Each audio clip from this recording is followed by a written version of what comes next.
Hier kommt Toni, die Tonne, die Brücke, die Iglo, Schokokuss und die Arschkrapfen. Toni, Schnarchzapfen.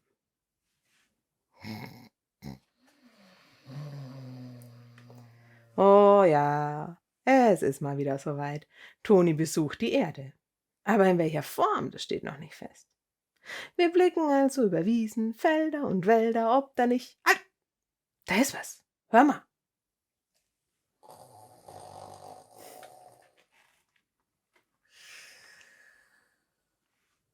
Ja, ja, macht es im Gehölz.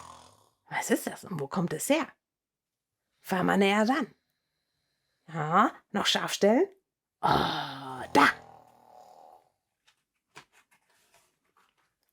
Aha, da hat sich ein Schnarchzapfen versteckt.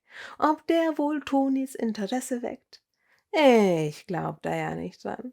Schnarchzapfen hört sich voll langweilig an.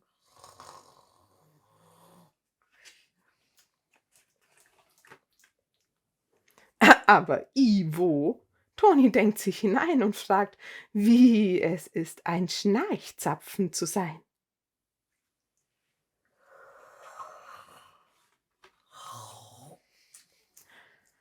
Grundsätzlich. Da braucht Toni jetzt viel Zeit.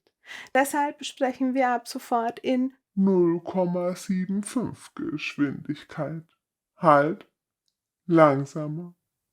Noch langsamer. kleinste Änderungen im Tagesablauf. Und Toni nimmt schon dies nicht in Kauf, kratzete Ten an seiner Balance und die bedeutet ihm das Ganze, also alles. Egal, ob das doof rüberkommt, das ist sehr authentisch. Normales Hobby für Toni, er hängt gern ab.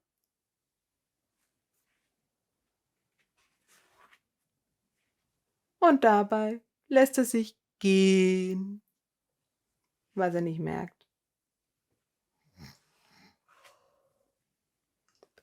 Selbst auf Schieferbahn. Nee, merkt er nicht. Oder doch?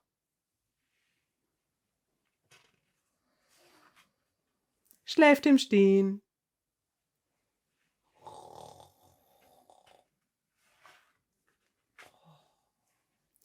Lässt sich wehen und treiben. Viele können das nicht leiden, würden ihn lieber antreiben oder wie wir Beine machen.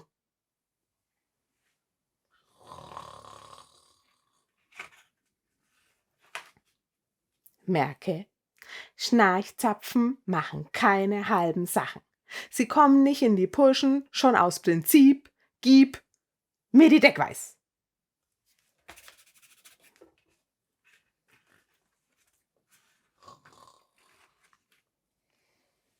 Schnarchzapfen haben ein Eigenleben. Du kannst ihnen nicht dein Bewusstsein geben. Also raus mit dir, Toni. Ich war gar nicht drin. Wir tun doch nur so, als ob ich was bin. Wäre. Z geht auch nicht. Auch nicht.